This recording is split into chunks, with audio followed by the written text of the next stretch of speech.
Direção Segura, uma parceria da CBN Vitória com a Polícia Rodoviária Federal. Bom, início de recesso escolar já nos próximos dias e há um indicativo de que os acidentes aumentam por conta também do aumento da circulação de veículos nas estradas. E a gente vai falar um pouquinho agora sobre segurança, a participação ao vivo da Ludmila Tavares, ela que é inspetora, parceira nossa aqui da Polícia Rodoviária Federal no Direção Segura. Ei, Ludmila, bom dia. Bom dia, Fernanda. Bom dia aos nossos ouvintes, tudo bem? Tudo bem. Período de férias, né? Isso, chegaram, né, as férias escolares e com ela aumenta de forma considerável o fluxo das estradas e é realmente esperado que tenhamos mais veículos, mais pessoas passeando e no momento de curtição, de descontração, mas sem perder a segurança, que é o nosso principal indicativo, né? Então, a PRF vai aumentar, sim, as fiscalizações, intensificar as fiscalizações nesse período, e a gente também conta com o apoio dos motoristas, principalmente para fazer aquele checklist antes da viagem, que é fundamental, Fernanda. Vamos lá, então. Antes de sair de casa... Antes de sair de casa, a gente pede muito para que os motoristas verifiquem o estado dos seus veículos. Por quê, Fernando? No dia a dia você acaba não vendo questões básicas, né, como manutenção do carro. Infelizmente, muitos não se atentam ao tamanho do TWI no pneu, se o freio está ok, se o nível de óleo, farol, seta. E quando você vai percorrer maiores distâncias, aí você começa a ter sim um indicativo de que o freio não está tão bom ou os pneus não estão adequados. Então, antes de viajar, coloquem o seu veículo na sua oficina de segurança, façam uma verificação de todos esses itens básicos, né, para uma manutenção e segurança do seu veículo antes de pegar a estrada. Principalmente a questão dos pneus, do freio, dos óleos, né, limpador de para-brisa e outros. Não deixem de fazer isso, é muito importante, Fernanda. E assim, às vezes a gente esquece de colocar água, né, no limpador de para-brisa, pega uma estrada, pega um tempo ruim, e aí você não consegue limpar, você não consegue ver. Justamente. A gente só consegue, infelizmente as pessoas só percebem, né, da importância desses itens quando precisam e eles não estão a pronto, né? Não estão de prontidão. Então, a água do para-brisa que faltou ou a seta que não está funcionando de forma adequada. Então, isso é importantíssimo. E no caso de pegar a estrada, não se esqueçam dos freios e dos pneus. Isso é fundamental. Uma outra questão também que as pessoas costumam ter dúvidas, né? Com relação aos documentos. Quais documentos eu preciso levar, né, para fazer uma viagem ou dia a dia também é fundamental. O que o agente de trânsito ele vai precisar? Ele vai precisar te identificar. E como para te identificar, hoje nós temos o aplicativo da carteira digital. Então, na carteira digital, você pode mostrar a sua CNH e o documento do seu veículo. Então, você precisa, sim, ter esses documentos apostos, né? Seja ele no meio físico ou no meio digital, Fernanda. Mas esses documentos, eles precisam ser apresentados. Porque você precisa identificar você como condutor e identificar o veículo que você está utilizando. E você corre o risco de entrar numa área também que você não tem acesso, né? À internet. Então, nessa dúvida, se você porventura não acha que no trajeto não tem acesso à internet, seria interessante, muito interessante, no caso, você ter esses documentos no meio físico, para evitar qualquer tipo de problema na identificação. Muito bom. Podemos seguir. Outra questão muito importante, Fernanda, a gente sempre frisa, principalmente que agora são férias escolares, nós normalmente vamos levar nossas crianças. E as crianças, dependendo da idade, elas vão precisar estar ou na cadeirinha ou no assento de elevação. O assento de elevação, ele ainda é pouco utilizado, infelizmente, por alguns pais, mas ele é fundamental. E por que isso?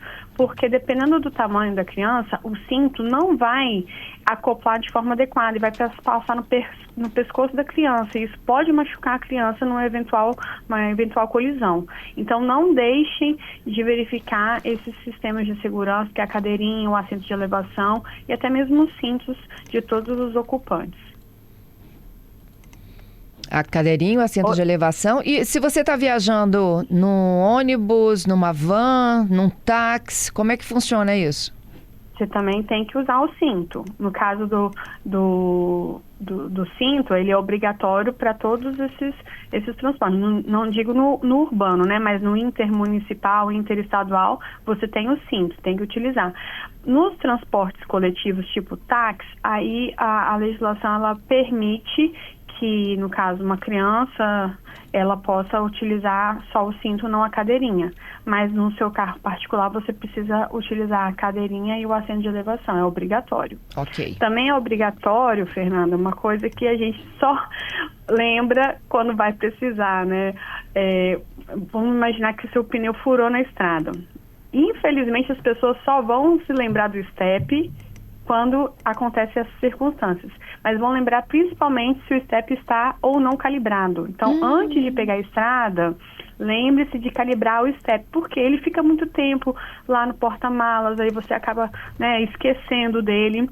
Então, antes de viajar, principalmente, né, dependendo do local que você estiver, você não vai conseguir encher o pneu. Então, principalmente antes de viajar, verifique o step, verifique também os equipamentos de segurança, né, triângulo, o macaco, chave de roda, chave de feno, são todos equipamentos básicos que você vai precisar numa eventual troca de pneu ou numa eventual parada de emergência, no acostamento, por alguma pane, você precisa ter o triângulo para você posicionar de forma adequada o seu carro e evitar um acidente também. Mas o primordial é calibrar o step. Não esqueçam de calibrar o pneu que fica no porta-malas sobressalente para que você possa utilizar de forma adequada. Como é que a gente sinaliza com segurança, hein? Ótima pergunta. Lembre-se que sempre que você estiver numa rodovia, você precisa ser bem visto. Então, se eu estou numa rodovia que o tráfego é de 60 km por hora, eu vou contar no mínimo do meu veículo 6 passos largos, né? E colocar o triângulo. Então, você precisa colocar sempre o triângulo de forma que o veículo que está vindo contra você te enxergue. Então, não pode ser muito perto do seu carro. Então, na via de 60 km por hora, eu vou contar 6 passos largos, que seria uma distância mínima razoável, para que o próximo motorista enxergue que naquele local tem alguém parado e precisa de, ou seja, pane, ou seja, troca de pneu. Então, um veículo está ali parado no acostamento. Muito bom.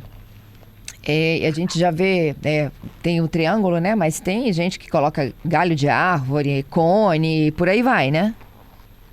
Sim. Porventura, se você não tiver o triângulo, tente fazer a sinalização com qualquer outro objeto que as pessoas vejam de forma melhor, né? Aí as pessoas costumam utilizar, além do triângulo, galhos de árvores para poder sinalizar. Isso ajuda muito, né? Porque o que acaba tornando a situação de parada no acostamento ou próximo perigosíssima é outro veículo não te enxergar, aí depois você vai ter uma colisão, vai ter outros prejuízos por conta daquela pane, seja uma pane elétrica, mecânica ou um pneu que furou. Então, você precisa ser visto, Fernanda, principalmente nas rodovias que o tráfego é mais rápido. Se você não for visto, você fatalmente pode perder a sua vida. E por fim, Fernanda, a gente não pode esquecer, né?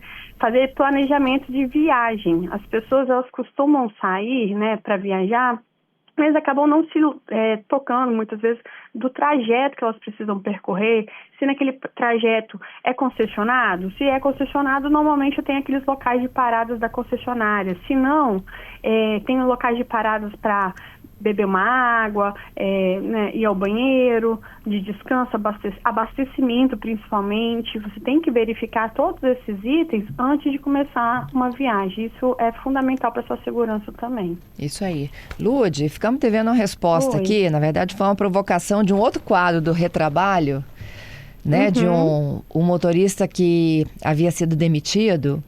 E a função dele era motorista da empresa. Foi demitido por justa causa, porque ele atendeu uma ligação do chefe no carro. Entendi. E aí virou uma discussão aqui do que pode e que não pode, se ele acionar o Bluetooth do carro, não tirar a mão do volante, se isso pode. Aí deixamos para você esclarecer. Tá, então vamos lá. Sem entrar na esfera trabalhista, né, da justa causa, se é possível ou não, sem entrar nessa esfera. Estamos aqui na esfera do Código de Trânsito, ok, Fernanda? Sim. É importante, o que os nossos ouvintes precisam saber? O Bluetooth, ele foi criado no mercado, como a gente conhece, nos anos 2000. Então, nos anos 2000, os aparelhos começaram a vir com Bluetooth, então depois isso passou para os veículos e tal. Só que o nosso Código de Trânsito brasileiro, primeiro, ele é de 97. Então, ele foi criado em 97 com aquela realidade. E o que prevê o Código de Trânsito? Ele prevê que, se você dirigir o seu veículo utilizando fones de ouvidos juntamente conectado, seja uma aparelhagem ou ao seu telefone, isso é uma infração.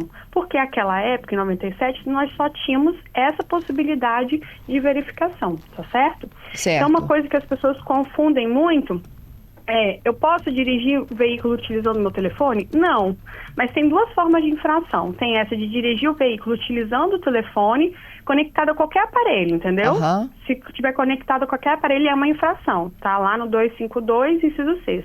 E tenho também manuseando o meu telefone, que é gravíssimo. Então, esse dirigir utilizando o telefone, ele é médio, e o manuseando o telefone, que seria com o celular na mão, ela é gravíssima, ela é pior ainda, tá? Então, o que a gente pode falar para esse ouvinte no que diz respeito ao Bluetooth? O Bluetooth, ele vai estar ligado ao celular.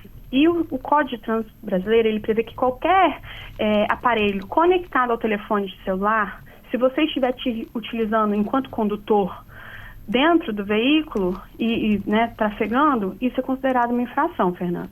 Então, tecnicamente, eu posso sim dizer que a utilização do Bluetooth é considerada uma infração. Uhum. Tá certo? Então, Certíssimo. só para distinguir, uma questão é segurar o aparelho, né, que é gravíssimo, e outra questão é utilizar o aparelho celular, que é uma infração média, mas também é uma infração. Tá joia? Respondido. Lude, 2 perguntinhas rápidas em 10 segundos. Marco Antônio, bom. usou o galho para sinalizar, tem que tirar ele da pista depois, correto? Sim, por favor, senão posso provocar outro acidente. E o Giovanni dizendo, extintor de incêndio é ou não obrigatório? Não, não é mais. Tá bom. Obrigada, Tá viu? joia? Até terça. De nada, até mais. Tchau. Tchau.